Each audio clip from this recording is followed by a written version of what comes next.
तो मुझे बहुत ही दुख होता है जब मैं सोचती हूँ कि हमारे दिल्ली के मुख्यमंत्री की ऐसी सोच है कि वो इतना भेदभाव करते हैं कि अपने स्कूल के बच्चों के लिए तो सब कुछ और हमारे स्कूल के बच्चों के लिए कुछ भी वो प्रोवाइड नहीं करवाना चाहते।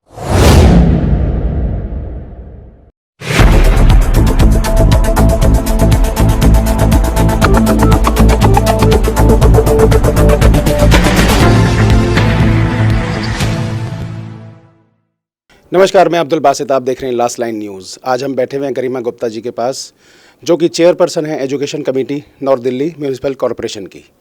तो इनकी कार्यप्रणाली क्या रहती है, किस तरीके से ये कार्य करते हैं, क्या परेशानियां ये फेस करती हैं, उसके बारे में हम इन्हीं से बातचीत करेंगे। मैम, लास्ट लाइन में आपका स्वागत है। तो सबसे पहले हम जो आपकी दिनचर्या जानना चाहेंगे, जैसे आप अपने इलाके में किस तरीके से काम करते हैं, लाइक आप अपने ऑफिस में आती हैं तो आपका काम कैसा रहता है? जब से मैं निगम पार्षद बनी हूँ तो मेरा जो लक्ष्य है वो यही है कि हमारा जो क्षेत्र है उसमें कोई भी ऐसी दिक्कत ना रहे, मूलभूत सुविधाएं लोगों को मिलें। और जैसे कि आप मेरे डेली रूटीन के बारे में बात कर रहे हैं तो मैं बताना चाहूँगी कि सुबह उठते ही मेरा जितने अभी 4 साल हो गए हैं तो मेरा रेगुलर ये रहता है कि मैं मॉर्निंग में उठते ही अपने जो हमारे नियर बाय पार्क है वहाँ पे जाती हूँ और अपने वार्ड के एक एक करके सभी पार्क्स में मेरा रहता है, जिससे कि क्योंकि मॉर्निंग का टाइम ऐसा होता है जब सब लोग वॉक पे निकलते हैं एक फ्रेश एयर लेने के लिए। तो उस टाइम मेरा लोगों से मिलना जुलना भी रहता है और हमें पता भी चलता है कि क्या दिक्कतें आ रही हैं लोगों को, चाहे वो बुज़ुर्ग हों, महिलाएं हों, बच्चे हों, सभी हमसे मिलते हैं। क्षेत्र में मेरा जाना रहता है। और उसके बाद जो मेरा ऑफिस टाइम है जो कि 10 से 12 बजे तक है, वो एक्सटेंड होके 2 बजे तक भी चलता है। तो वहाँ पे भी लोग आते हैं और मेरा जो मोटिव है कि कोई भी हो, वो चाहे वो किसी भी पार्टी का हो, कभी मैंने ऐसा सोचा नहीं है। तो जिनकी समस्याएं होती हैं उनको सॉल्व किया जाए। तो उसी के साथ हम अब जैसे कि मुझे इन्होंने पार्टी ने मुझे एजुकेशन कमेटी में चेयरपर्सन का दायित्व दिया है, तो मैं सिविक सेंटर में भी, यहाँ पे मेरा ऑफिस है, मैं यहाँ बैठती हूँ और लोगों की जो भी समस्याएं हैं शिक्षा विभाग से रिलेटेड, उनको भी हम समाधान करते हैं उनका। बेसिकली लास्ट लाइन की टीम जो है ये आपका, जैसे मैंने क्वेश्चन करा कि आपकी कार्यप्रणाली क्या रहती है, बिकॉज हमने एक डिफ़िकल्ट वे चुना है रिपोर्टिंग का। हमने कहा कि हम जो है आप लोगों से भी बात करेंगे जिससे कि जो है लोगों की समस्याएं आप तक पहुंच सके, और हम ग्राउंड लेवल सर्वे भी ज़रूर करेंगे कि आपकी दिनचर्या क्या रहती है, आपके इलाके के लोग जो आपसे खुश हैं नहीं, because you also having like lot of responsibilities. आप यहाँ पर चेयरपर्सन एजुकेशन कमेटी की, तो यहाँ पर भी काम रहता है। तो यहाँ पर काम रहने के साथ साथ आप इलाके के अंदर काम कर पाती नहीं कर पाती, तो ये भी हम जानने की कोशिश करेंगे। नहीं, बिल्कुल। देखिए, काम तो हमें करवाना ही है और पूरी प्रायोरिटी पे मेरा जो वार्ड है, जो जिनके साथ मैं इतने समय से रह रही हूँ, और मैंने शुरू से ही सोचा था कि हमारे क्षेत्र में कोई ऐसी दिक्कत ना हो। जिन लोगों से मैं मिलती हूँ, उनकी जो मेरे को समस्या बताते हैं, उनका दुख दर्द मेरा दुख दर्द है, तो उनको कोई भी इस प्रॉब्लम को फेस ना करना पड़े, इसलिए मेरा पूरा फोकस रहता है कि हमारे क्षेत्र में कोई दिक्कत ना हो। साथ ही शिक्षा विभाग जब मेरे को दिया गया है तो सभी स्कूल्स, हमारे 700 स्कूल्स हैं एनडीएमसी के, जो कि यहाँ पे इसके अंडर आते हैं।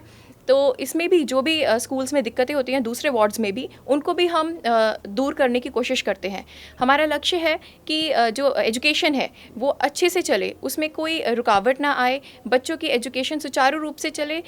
इसको देखते हुए कोई भी दिक्कत आती है तो हम उसको सॉल्व करते हैं। बेसिकली एजुकेशन के अंदर तो दिक्कत आ चुकी है कोविड के बाद, और माँ बाप भी परेशान है। ऑनलाइन जो स्टडीज़ चल रही है, विच वी फील वो उतना जो है एक्यूरेट नहीं है। बच्चे को जैसे भी कोई क्वेश्चन सॉल्व करने के लिए दिया जाता है, तो जहाँ तक मेरा ख्याल है मोर देन 90% बच्चे चीटिंग करके जो है अपने आंसर दे रहे हैं। नहीं, ये बिल्कुल गलत है। मैं आपको इसमें आपकी नॉलेज बढ़ाना चाहूँगी कि हमारे जो उत्तरी दिल्ली नगर निगम के स्कूल्स हैं, उनमें जो बच्चे हैं वो इतने कैपेबल हैं, और साथ ही टीचर्स इतनी हार्ड वर्किंग हैं कि वो जब से कोरोना स्टार्ट हुआ है तब से, मैं आपको बताना चाहूँगी, तीनों निगमों में सबसे पहले हमारी नॉर्थ एमसीडी है, जिसमें कि वर्कशीट्स बच्चों को सबसे पहले दी गई। यहाँ के टीचर्स ने, यहाँ पे शिक्षा विभाग के जितने भी अधिकारी हैं, इन्होंने पूरी मेहनत करके, जब हमारी ऑनलाइन क्लासेस स्टार्ट भी नहीं हुई थी तब से ही उन्होंने वर्कशीट्स निकाल ली थी, प्रिपेयर कर ली थी कि बच्चों का टाइम बिल्कुल भी बर्बाद ना हो। अब ऑनलाइन क्लासेस जैसे ही उन्होंने स्टार्ट की तो थोड़े से बच्चों के साथ जिनके साथ दिक्कत आई, तो हमारे टीचर्स ने घर घर जाके सर्वे भी किया था, और जिनको दिक्कतें आ रही थी उनके पास स्पेशल वो पढ़ाने जा रहे थे, वर्कशीट्स दे रहे थे। और ये जो हमारा काम है वो बहुत अच्छे से हुआ है कोरोना टाइम में। ऑनलाइन क्लासेस का, एजुकेशन का। और बच्चे हमारे बहुत ही मेहनती हैं और इतने ज़्यादा केपेबल हैं। मैं आपको दिखाना चाहूँगी, हमारे कई स्कूल्स हैं।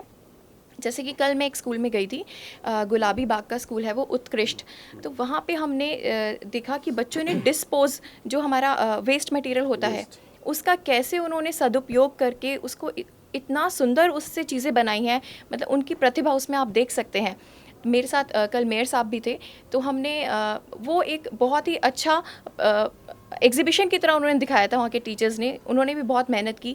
तो जैसे हमारे डेली के जो हमारी चीज़ें होती हैं, जैसे पेपर प्लेट्स हो गए, बॉटल्स हो गई, या हमारे घरों में टायर्स होते हैं, उनका इतना सुंदर स्वरूप उन्होंने दिया और स्कूल को बहुत ही ज़्यादा सुंदर बनाया, जिससे कि बच्चे भी अट्रैक्ट होते हैं।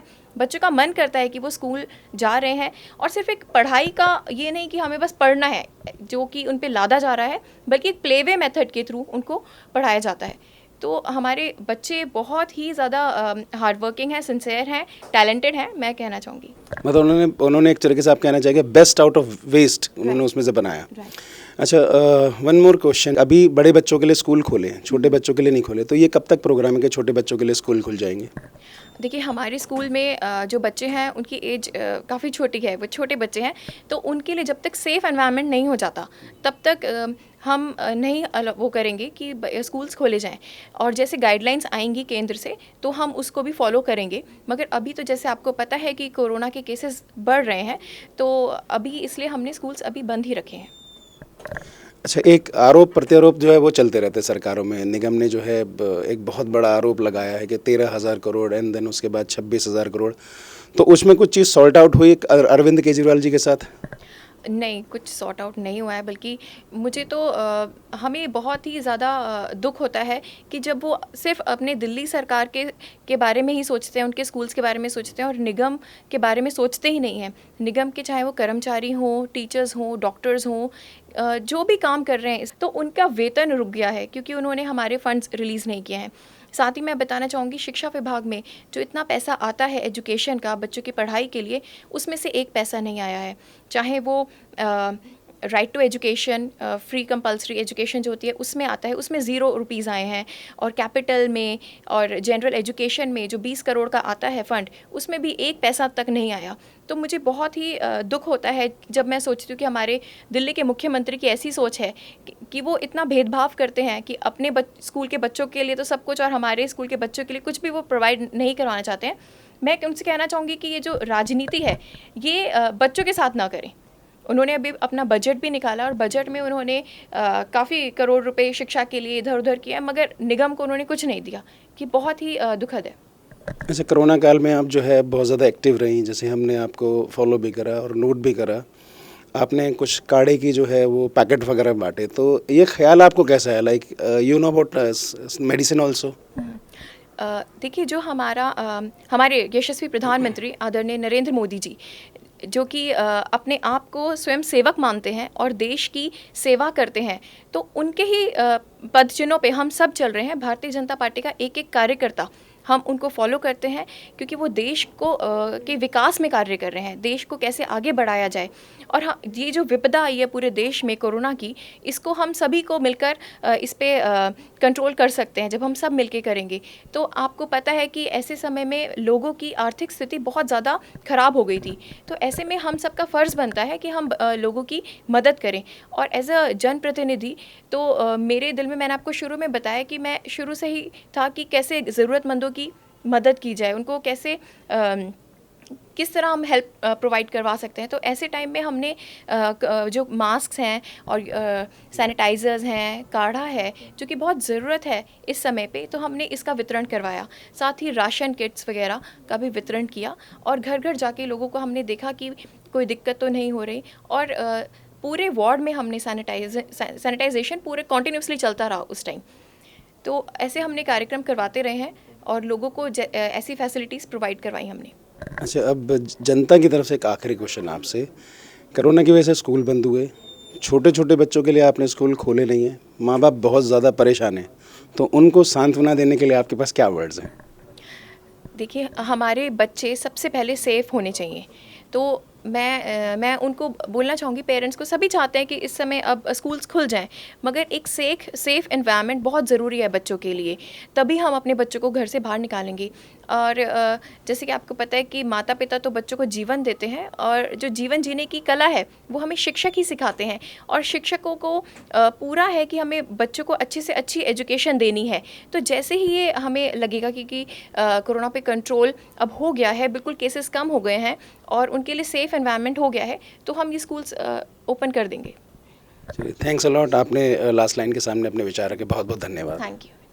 तो आज हम यहाँ मौजूद थे सिविक सेंटर में गरिमा गुप्ता जी के पास, जिनसे हमने बहुत सारे सवाल पूछे, कुछ दिल्ली सरकार के बारे में कुछ पूछे, कुछ माता पिताओं के बारे में पूछे, कुछ एजुकेशन के बारे में पूछे, और सब सवालों के इन्होंने बहुत बेबाकी के साथ जो है जवाब दिए। अपने इलाके के साथ भी अपने लोगों के साथ ये बनी रहती हैं, उनकी परेशानियों को भी सुनती हैं और अपने काम पे भी अच्छी तरीके से ध्यान देती हैं। ऑल्दो इनके ऊपर जो है बहुत सारी रिस्पॉन्सिबिलिटी भी है, और हमें लगता है फ्यूचर में इन सारी रिस्पॉन्सिबिलिटी का ये बहुत अच्छी तरीके से निर्वाह करेंगे।